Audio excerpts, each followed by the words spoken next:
Hello my dear first PU students. Today we are about to discuss first quarterly test. ಹೌದಾ, last unit test ಏನಾಗಿದೆ 2024 ಅದು ಒಂದು ಸ್ವಲ್ಪ model paper ಅನ್ನ discuss ಮಾಡೋಣ. ಈ ಸರಿ ಸ್ವಲ್ಪ ಇದರಲ್ಲಿ ಸಾಕಷ್ಟು ಬದಲಾವಣೆ ಕೂಡ ಇರುತ್ತೆ, ಬಟ್ ಕೆಲವೊಂದು ಎಕ್ಸಾಮಿನೇಷನ್ ಪಾಯಿಂಟ್ ಆಫ್ ವ್ಯೂ ಇವನು ಕೂಡ ರಿಪೀಟ್ ಆಗುವಂಥ ಸಂದರ್ಭ ಕೂಡ ಇರುತ್ತೆ. ಹೌದಾ, ಇವೇನೇನು ಚೇಂಜಸ್ ಆಗುತ್ತೆ ಅನ್ನೋದು ಕೂಡ ನಾವು ಡಿಸ್ಕಸ್ ಮಾಡೋಣ. ನೆಕ್ಸ್ಟ್ ಒನ್ ನೋಡಿ, ಇಲ್ಲಿ ನಿಮಗೆ ಸಿಲೆಬಸ್ ಬಂದ್ಬಿಟ್ಟು first, second, third, fourth all the 4 units ಎಕ್ಸಾಮಿನೇಷನ್ದಲ್ಲಿ ಏನೋ ಕೇಳಾಗುತ್ತೆ question.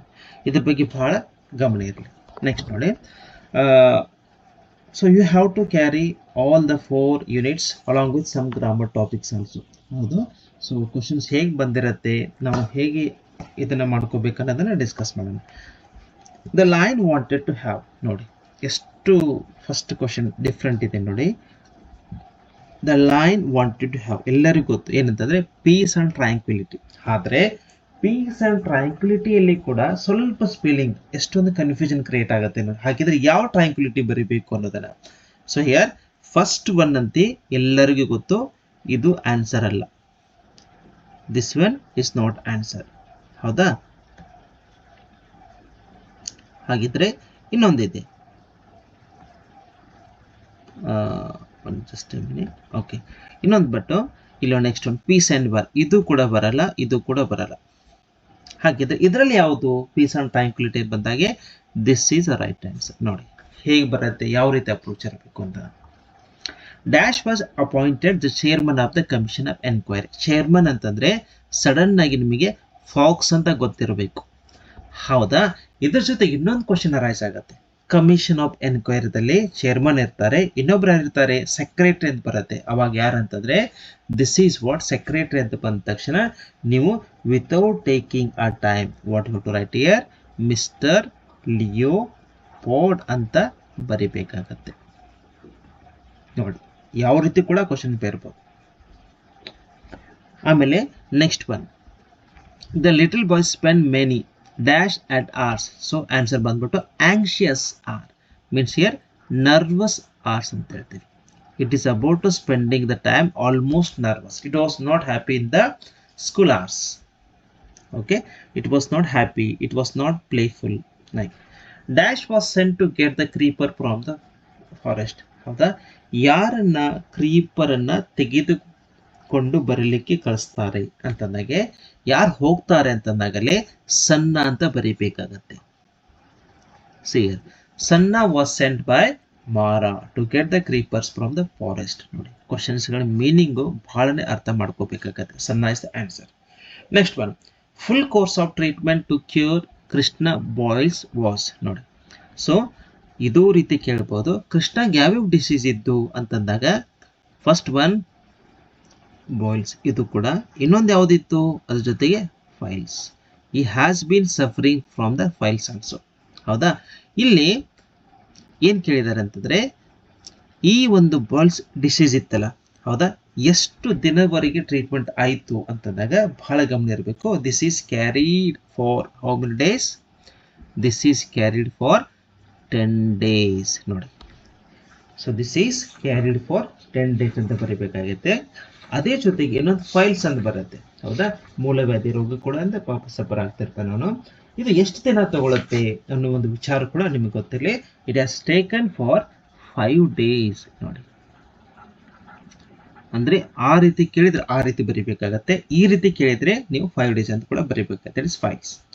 Next one, the stranger took a narrator to. ಎಲ್ಲಿ ಕರ್ಕೊಂಡು ಹೋಗ್ತಾರೆ ಅಂದ್ರೆ deserted bridge. This is what you have to mention over. Simple. ಹೌದಾ, ನೆಕ್ಸ್ಟ್ ಬಂದ್ಬಿಟ್ಟು ದ ನ್ಯಾರೇಟರ್. ನೋಡಿ, ಸ್ಟೇ ಸ್ಟೇಸ್ ಎರಡಿದೆ. ಹಾಗಿದ್ರೆ ಆನ್ಸರ್ ಏನು ಬರಿಬೇಕು? Correct form of the verb ಕೇಳಿದ್ದಾರೆ. ನಾನು ಇದನ್ನು ಎಷ್ಟೋ ನನ್ನ ಕ್ಲಾಸಲ್ಲಿ ಎಕ್ಸ್ಪ್ಲೇನ್ ಮಾಡಿದ್ದೀನಿ ವರ್ಬ್ ಫಾರ್ಮ್ ಬಂದಾಗ. For example he, she, it ಇವೇನಾದರೂ ಬಂತು ಅಂತಂದರೆ ನಾವಲ್ಲೇ ವರ್ಬ್, ಫಾರ್ ಎಕ್ಸಾಂಪಲ್ ಒಂದು ವರ್ಬ್ ಇದೆ, ಈ ವರ್ಬ್ಗೆ ನಾವು ಎಸ್ ಫಾರ್ಮನ್ನು ಹಚ್ಚಬೇಕಾಗತ್ತೆ. ಕೆಲವೊಂದು ಸಂದರ್ಭದಲ್ಲಿ ಏನಾಗುತ್ತೆ, ಫಾರ್ ಎಕ್ಸಾಂಪಲ್ ಗೋ ಅಂತಿದೆ, ಇಲ್ಲಿ ಇ ಎಸ್ ಫಾರ್ಮ್ ಕೂಡ ಹಚ್ಚಬೇಕಾಗತ್ತೆ, depend upon how the verb it is. So ಇಲ್ಲಿ ನ್ಯಾರೇಟರ್ ಅಂತಂದರೆ ಸಿಂಗ್ಯುಲರ್, ಹಿ ಶಿ ಇಟ್ ಒಬ್ಬರೇ ಇರೋದ್ರಿಂದ ನಾವು ಎಸ್ ಫಾರ್ಮ್ ಅನ್ನ ಹಾಕಬೇಕಾಗತ್ತೆ. Answer is where what here stays. In a small dingy room in the big city some migrant labourers. ನೋಡಿ ಇದು plural ಬಂತು. ಪ್ಲೂರಲ್ ಬಂದಾಗ ನಾವಲ್ಲಿ ಆರ್ ಅಂತ ಬರಿಬೇಕಾಗತ್ತೆ. ಇವೆಲ್ಲ ಕೂಡ ಸಿಂಪಲ್ ಟಾಪಿಕ್, ಯಾವುದೇ ಕಾರಣಕ್ಕೆ ನೀವು ಮಾರ್ಕ್ಸ್ಗಳನ್ನ ಮಿಸ್ ಮಾಡ್ಕೋಬಾರ್ದು. Next one he dash. ನೋಡಿ ಹಿ ಡ್ಯಾಶ್ ಅಂದ್ರೆ ಇಲ್ಲಿ ನಾವು ಟೀಚಸ್ ಅಂತ ತಗೋತೀವಿ, ಸಿಂಗ್ಲರ್ ಅಂತ ತಗೊಂಡ್ರು. ಹೌದಾ, ಟೀಚ್ ಅಂತ ಬರೆಯೋಗಿಲ್ಲ. He teaches them to write addresses in English ಅಂತ ಬರೆದ್ರೆ ಯು ವಿಲ್ ಗೆಟ್ 3 ಮಾರ್ಕ್ಸ್ ಬರ್ತೇವೆ. ನೆಕ್ಸ್ಟ್ ನೋಡಿ ದ ಲಯನ್. ಏನ್ ಮಾಡ್ತೀವಿ, ದ ಲಯನ್ ವಾಂಟೆಡ್ ಅಂತ ತಗೋತೀವಿ. Wanted to have peace in the kingdom, so he ಏನ್ ಬರಿತೀವಿ, ಅಪಾಯಿಂಟೆಡ್ ಅಂತ ಬರಿತೀವಿ. ಒಂದ್ ತಿಳ್ಕೊಳ್ಳಿ, ಒಂದೇನಾದ್ರೂ ಫಾಸ್ಟ್ ಟೆನ್ಸ್ ರೆಫರ್ ಆಯ್ತಂದ್ರೆ ನೆಕ್ಸ್ಟ್ ಬರುವಂತ ಸೆಂಟೆನ್ಸ್ ಕೂಡ ಫಾಸ್ಟ್ ರೆಫರೆನ್ಸ್ ಆಗಿ ತಗೋಬೇಕಾಗತ್ತೆ. ಅಲ್ಲಿ ಅಪಾಯಿಂಟ್ಸ್ ಅಂತ ಬರೀಬೇಕಿಲ್ಲ. ಹೌದಾ. ಆಮೇಲೆ ಇದು ಲಾಸ್ಟ್ ಇಯರ್ ಕ್ವಶನ್ ಪೇಪರ್. ಈ ಸರಿ ಸ್ವಲ್ಪ ಬದಲಾವಣೆ ಆಗಿದೆ. ಇದು ಆಲ್ರೆಡಿ ನಿಮ್ಗೆ ಗೊತ್ತು ಕೂಡ ಇದೆ. ಏನಂತಂದ್ರೆ ಲಾಸ್ಟ್ ಸಂದರ್ಭದಲ್ಲಿ 4 ಮಾರ್ಕ್ಸ್ ಮತ್ತೆ 6 ಮಾರ್ಕ್ಸ್ ಕ್ವಶನ್ ಕೇಳಲಾಗ್ತಾ ಇತ್ತು. ಈ ಸಂದರ್ಭದಲ್ಲಿ 2 ಮಾರ್ಕ್ಸ್ 3 ಮಾರ್ಕ್ಸ್ 4 ಮಾರ್ಕ್ಸ್. ಸೊ ಈ ಕಾನ್ಸೆಪ್ಟ್ ಇಲ್ಲ ದಿಸ್ ಒನ್. ಹಾಗಿದ್ರೆ ಈ 2 ಮಾರ್ಕ್ಸ್ಗಳನ್ನ 1 to 4th ಲೆಸನ್ಸ್ ನಮ್ಗೇನಿದಾವಲ್ಲ 1 to 4th ಎಲ್ಲವನ್ನು ಕೂಡ 2 ಮಾರ್ಕ್ಸ್ ಕ್ವಶನ್ಸ್ ಹೇಗೆ ಕೇಳಿದ್ದೇವೆ ಅನ್ನೋದು ಕೂಡ ನಾನು ವಿಡಿಯೋದಲ್ಲಿ ಹಾಕಿದ್ದೀನಿ. ನೀವೆಲ್ಲಿ ಕೂಡ ನೋಡ್ಬೋದು 1 2 3 4 ಆಲ್. ಹೌದಾ. ಈಗ 2 ಮಾರ್ಕ್ಸ್ ಅಲ್ಲಿ ಯಾವ ರೀತಿ ಇಂಪಾರ್ಟೆಂಟ್ ಬರುತ್ತೆ ಅದನ್ನು ಕೂಡ ಡಿಸ್ಕಸ್ ಮಾಡಿದ್ದೇನೆ. ಈಗ 3 ಮತ್ತು 4 ಅವು ಯಾವ ರೀತಿ ಬರಬಹುದು ಅನ್ನೋದನ್ನ ಇಲ್ಲಿ ಕೊಡ್ಲಿಕ್ಕೆ ಟ್ರೈ ಮಾಡಿದ್ದೇನೆ. ನೋಡಿ. ಹೌದಾ. Bring out the effective method adopted by the man to protect his rights. ನೋಡಿ ಅವನ ಒಂದು ರೈಟ್ಸ್ ಅಂತಂದ್ರೆ ಫಾರ್ ಎಕ್ಸಾಂಪಲ್ ತನ್ನ ಒಂದು ಬಿಗ್ ಹಟ್ ಏನ್ ನಿರ್ಮಾಣ ಮಾಡಿರ್ತಾನೆ, ಒಂದು ಹಟ್ ಇರತ್ತಲ್ಲ. So everybody started to occupy. ಅದನ್ನ ಯಾವ ರೀತಿ ಪ್ರೊಟೆಕ್ಟ್ ಮಾಡ್ಕೊಳ್ತಾನೆ, and what are the ways he has adapted to protect that well. What are effective method adopted by the man to protect his rights. ಅವನೊಂದು rights ಅನ್ನ, ಅವನೊಂದು ಹಕ್ಕನ್ನು ಉಳಿಸ್ಕೊಳ್ಳಿಕ್ಕೆ ಯಾವ method ಅನ್ನ ಅಡಾಪ್ಟ್ ಮಾಡ್ಕೊಳ್ತಾನೆ, ಈ ರೀತಿ ಬರೀಬೇಕಾಗುತ್ತೆ. Next one what's the plea ಅಂತಂದ್ರೆ ವಾಟ್ ಎ ಎಮೋಷನಲ್ ರಿಕ್ವೆಸ್ಟ್. ಆ ಮಗು ತನ್ನ ಒಂದು ತಂದೆ ತಾಯಿಗೆ ಕೇಳುತ್ತೆ, ರಿಕ್ವೆಸ್ಟ್ ಮಾಡ್ಕೊಳ್ಳುತ್ತೆ, ಫಾದರ್ ಅಂಡ್ ಮದರ್. ಹೌದಾ. ಆ ಒಂದು ಲೈಕ್ ಆಲ್ಮೋಸ್ಟ್ ಲಾಸ್ಟ್ ಸ್ಟ್ಯಾಂಜ, ಅದಕ್ಕಿಂತ ಮುಂಚೆ ಸ್ಟ್ಯಾಂಜದಲ್ಲಿ ಕೂಡ ಕೇಳಿದ್ದಾರೆ ಎಂತಂದ್ರೆ ಓ ಮದರ್ ಅಂಡ್ ಫಾದರ್, ಈ birds are nipped and the blossoms blown away and the tender plants are stripped away. So ಅಂದ್ರೆ ಇವೆಲ್ಲ ಕೂಡ ಈ ಚಿಗುರನ್ನ ಕೂಡ ಪೂರ್ತಿ ಅಥವಾ ಮೊಗ್ಗನ್ನ ನಾವು ಕಿತ್ತು ಹಾಕಿಬಿಟ್ಟಿವಿ ಅಂತಂದ್ರೆ ಬೀಯಿಂಗ್ ಅ ಪೇರೆಂಟ್ ಆಗಿ, then how shall we expect the flowers, how shall we expect the fruits. ಈ ರೀತಿ ಜನರಲ್ ಡಿಸ್ಕ್ರಿಪ್ಷನ್ ಕೂಡ ಕೇಳಿರ್ತಾರೆ, ಅದನ್ನು ಬರೀಬೇಕಾಗುತ್ತೆ. Next one give an account of how narrator was treated by the restaurant owner in the ಓರೋ ಮನುಷ್ಯನ್. ನೋಡಿ ಯಾವ ರೀತಿ ಅಲ್ಲಿ ಅವಂಗ ಲೈಕ್ ಮುಜುಗರ ಆಗೋದು, ಎಂಬಾರೆಸಿಂಗ್ ಮೂಮೆಂಟ್ ಅಂತ ಇರ್ಬೋದು. ಹೌದಾ. ಯಾವ ರೀತಿ ಆಗುತ್ತೆ and how the narrator was treated by the restaurant. ಅವಾಗಿನ ಸಂದರ್ಭದಲ್ಲಿ ಏ ನ್ಯಾರೇಟರ್ ಅವನಿಗೆ ಒಂಥರ ಟ್ರೀಟ್ ಮಾಡ್ತಾರೆ, ಅದು ಮುಜುಗರ ಒಂದು ಸನ್ನಿವೇಶ ಕೂಡ ನಿರ್ಮಾಣ ಆಗುತ್ತಲ್ಲ, ಯಾವ ರೀತಿ ಇರುತ್ತೆ ಅನ್ನೋದನ್ನ ನೀವು ಬರೀಬೇಕಾಗುತ್ತೆ. ಹೌದಾ. This is 4 marks. 6 marks questions ಈ ರೀತಿ ಇರುತ್ತೆ. ಸ್ವಲ್ಪ ಬೀಳ್ಬೋದು, ಬಟ್ ನೀವು ಅದನ್ನು ಶಾರ್ಟ್ ಆಗಿ ಕೂಡ ಬರೀಬೇಕಾಗುತ್ತೆ. ಇದು ಕೆಲವು ಸಂದರ್ಭದಲ್ಲಿ ಪ್ಯಾಸೇಜ್ ಬರ್ಬೋದು, ಬರ್ದೇನೆ ಇರ್ಬೋದು ಪ್ಯಾಸೇಜು. ಹೌದಾ. ಬಟ್ ಅದು ನೀವು ಸ್ವಲ್ಪ ನೋಡ್ಕೊಳ್ಬೇಕಾಗತ್ತೆ ಯಾವ ರೀತಿ ಅಂತೇಳಿ. ಓಕೆ, ಸಿಂಪಲ್ ಇರುತ್ತೆ ಪ್ಯಾಸೇಜ್, ನೀವು ಡೈರೆಕ್ಟ್ ಆಗಿ ಕೂಡ ಅಪ್ರೋಚ್ ಮಾಡ್ತೀರಿ. ಹೌದಾ. ಎಂಟರ್ಟೈನ್, ಇಲ್ಲಿ fill in the blanks adding suitable suffix ಅಂತ ಹೇಳ್ತಾ ಇರ್ತಾರೆ. ಇವೆಲ್ಲ ಸಿಂಪಲ್ ಮೇಲಿರುವಂಥದ್ದು ಕ್ವಶನ್ಸ್ಗಳನ್ನು ನೋಡಿದಾಗ ನೀವು ಆನ್ಸರ್ ಸಿಗ್ಬೋದು. ಸ್ವಲ್ಪ ಗ್ರಾಮರ್ ಪಾರ್ಟ್ ಕೂಡ ಕೇಳ್ತಾರೆ. ಇಲ್ಲಿ ಸಫಿಕ್ಸ್ ಅಂತ ಕೇಳಿದ್ದಾರೆ, ಸ್ವಲ್ಪ ನಿಮ್ಗೆ ಗೊತ್ತಿರಬೇಕು ಸಫಿಕ್ಸ್ ಅಂದರೆ ಏನು ಅನ್ನುವಂಥ ವಿಚಾರ. ಇನ್ನೊಂದು ಪ್ರಿಫಿಕ್ಸ್ ಅಂದರೆ ಏನು, ಇವೆರಡು ಕೂಡ ನಿಮಗೆ ಗೊತ್ತಿರಬೇಕು. ಹೌದಾ. ಸಫಿಕ್ಸ್ ಮತ್ತು ಪ್ರಿಫಿಕ್ಸ್ ಅಂದರೆ ಗೊತ್ತಿರಬೇಕು. ಸಫಿಕ್ಸ್ ಅಂತಂದರೆ ಏನು, ಪ್ರಿಫಿಕ್ಸ್ ಅಂದರೆ ಏನು. ಹೌದಾ. ಪ್ರಿಫಿಕ್ಸ್ ಅಂತಂದರೆ ಒಂದು ವರ್ಡ್ಗಿಂತ ಮುಂಚೆನೇ ಹಚ್ಚಬೇಕು. So we are using this one prefix, ಪ್ರೀಫೋನ್ ಅಂತ ಹೇಳ್ತೀವಿ. ಹೌದಾ. ಒಂದು ಸಫಿಕ್ಸ್ ಅಂದರೆ after the word what you are using it is called a suffix. ಇಲ್ಲಿ ಏನು ಕೇಳಿದ್ದಾರೆ, ಸಫಿಕ್ಸ್ ಕೇಳಿದ್ದಾರೆ. ಎಂಟರ್ಟೈನ್. ಹೌದಾ. ಎಂಟರ್ಟೈನ್ ಅಂತಂದಾಗ ಇದರ ಸಫಿಕ್ಸ್ ಏನಂತಂದ್ರೆ ಸಿ ದಿಸ್ ಒನ್ ಎಂಟರ್ಟೈನ್ಮೆಂಟ್ ಅಂತ ಹೇಳ್ತೇವೆ. ಇಲ್ಲಿ ನಾವು this is what how to use, this is what suffix means here after the this word, after this word ಏನಿರುತ್ತಲ್ಲ ವರ್ಡ್ ಆದ್ಮೇಲೆ. So this was for example ಇನ್ನೊಂದು ಹೇಳ್ತೇನೆ ನೋಡಿ, ಹ್ಯಾಪಿ ಅಂತಿದೆ. ಹೌದಾ. ಹ್ಯಾಪಿ ಅಂತ ಬಂದ್ಬಿಟ್ರೆ ಮುಂದೆ ಏನಾದರೂ ಬಳಕೆ ಮಾಡಕತ್ತಿದ್ರೆ ನಾವು ಪ್ರಿಫಿಕ್ಸ್ ಅಂತ ಹೇಳ್ತೇವೆ. ಫಾರ್ ಎಕ್ಸಾಂಪಲ್ ಅನ್ಹ್ಯಾಪಿ ನೋಡಿ, ದಿಸ್ ಈಸ್ ವಾಟ್ ಪ್ರಿಫಿಕ್ಸ್.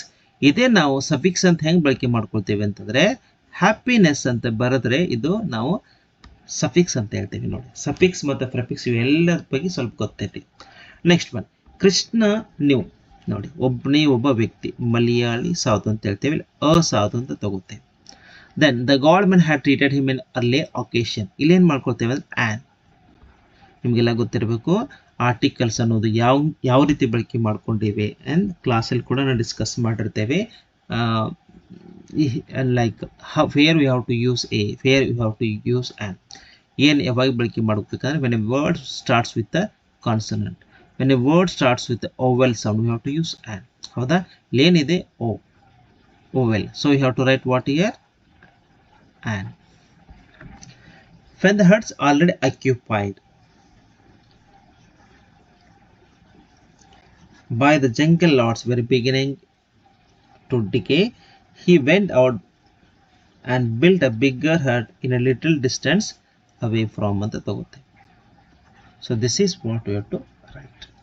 ಹೌದಾ, ಈ ರೀತಿ ಬರೆದಾಗ ನಮಗೆ ಏನಾಗತ್ತೆ ಅಂದರೆ ಮಾರ್ಕ್ಸ್ ಕೂಡ ಚೆನ್ನಾಗಿ ಬರುತ್ತೆ. ಅದಕ್ಕೆ ಸ್ವಲ್ಪ ಗ್ರಾಮರ್ ಪಾಯಿಂಟು ಇದು ಬಹಳನೇ ಇಂಪಾರ್ಟೆಂಟ್ ಆಗಿ ಕಾಣುತ್ತೆ. ಹೌದಾ, ಸೊ ಸ್ವಲ್ಪ ಇದ್ರ ಬಗ್ಗೆ ನಮಗೆ ಗಮನ ಕೂಡ ಇರಬೇಕು ಅಂತ ನಾನು ಹೇಳ್ಕೊತೇನೆ. ನೆಕ್ಸ್ಟ್ ಬಂದ್ಬಿಟ್ಟು ನೋಡಿ, ಎಷ್ಟು ಕ್ವಶನ್ಸ್ಗಳು ಸಿಂಪಲ್ ಅಂತ ಅಂದ್ಕೊಂಡ್ರು ಕೂಡ ಈಸಿ ಅಂತ ಅಂದ್ಕೊಳ್ಳುತ್ತೆ, ಬಟ್ ಬಹಳ ಡಿಫ್ರೆಂಟ್ ಲೆವೆಲ್ದಾಗ ಕೂಡ ಕೇಳಿರ್ತಾರೆ. The man was given a ನೋಡಿ, ಸೈಟ್ ಯಾವುದಿದ್ರೆ ಆನ್ಸರು ಅಂತಂದಾಗ this is what here first one SITE. ಇದಂತಂದ್ರೆ ದೃಶ್ಯ ಅಂತಂದಾಗೆ. To build a new hut. Question tag, the birds cannot sit in a cage and sing. Question tag ಅನ್ನು ಹೇಗೆ ಮಾಡಬೇಕು? ಹೌದಾ, ಸೊ ಕ್ವಶನ್ ಟ್ಯಾಗ್ ಮಾಡಬೇಕಂದ್ರೆ ಫಸ್ಟ್ ಏನಂತಂದ್ರೆ we have to identify the helping verb, ನೆನಪಿರಬೇಕು.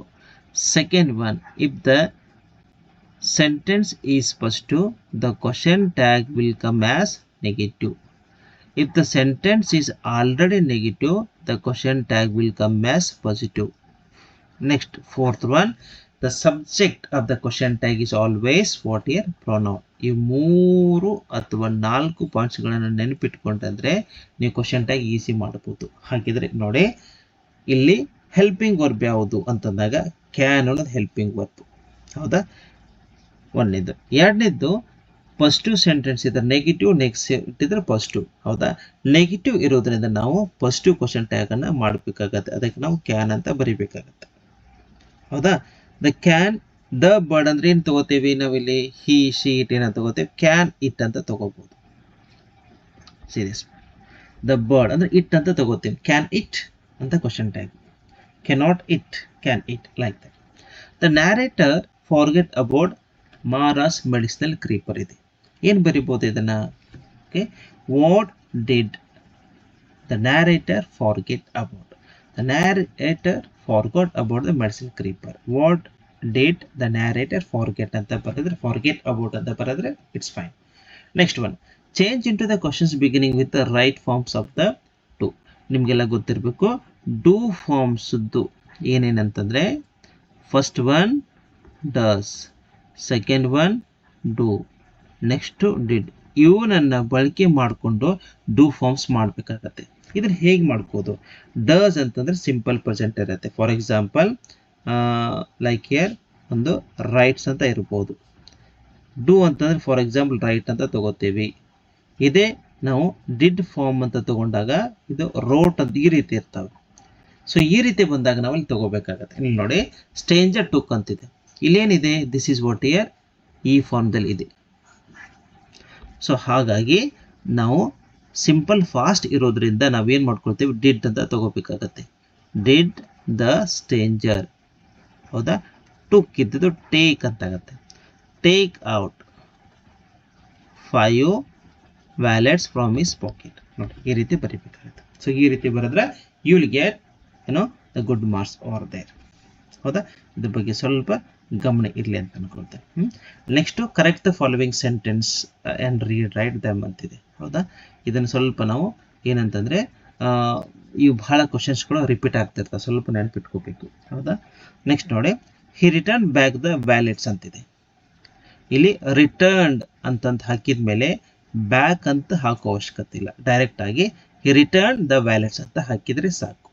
ಈ ರೀತಿ ಬರೆದ್ರೆ ನಿಮ್ಗೆ ಇದಾಗತ್ತೆ. ಸೊ ಇಲ್ಲಿ ಸ್ವಲ್ಪ ಆ್ಯಕ್ಚುಲಿ ಎರರ್ ಫಾರ್ಮ್ ಅಂತಂದರೆ ಕೆಲವೊಂದು ಸಂದರ್ಭದಲ್ಲಿ ಪ್ರನೌನ್ ಅಂತ ಹಿಂಗೆ ಕೊಟ್ಟಿರ್ತಾರೆ. Fine. So he return back the wallets, he return back ಅಂತ ಬರಿಬಾರ್ದು, ಹಿ ರಿಟರ್ನ್ ದ ವ್ಯಾಲೆಟ್ಸ್ ಅಂತ ಬರೆದ್ರೆ ಇಟ್ಸ್ ರೈಟ್ ಇಯರ್. ಸೊ ಈ ರೀತಿ ಕ್ವಶನ್ಸ್ಗಳು ಬಂದಾಗ ನಮಗೊಂದು ಐಡಿಯಾಸ್ಗಳು ಬರ್ತವೆ ಅಂತಲೂ ಮಾತಿಲ್ಲ ನಾನು ಇದನ್ನು ವಿಡಿಯೋನ ಮುಗಿಸ್ತಾ ಇದ್ದೇನೆ. Thank you so much.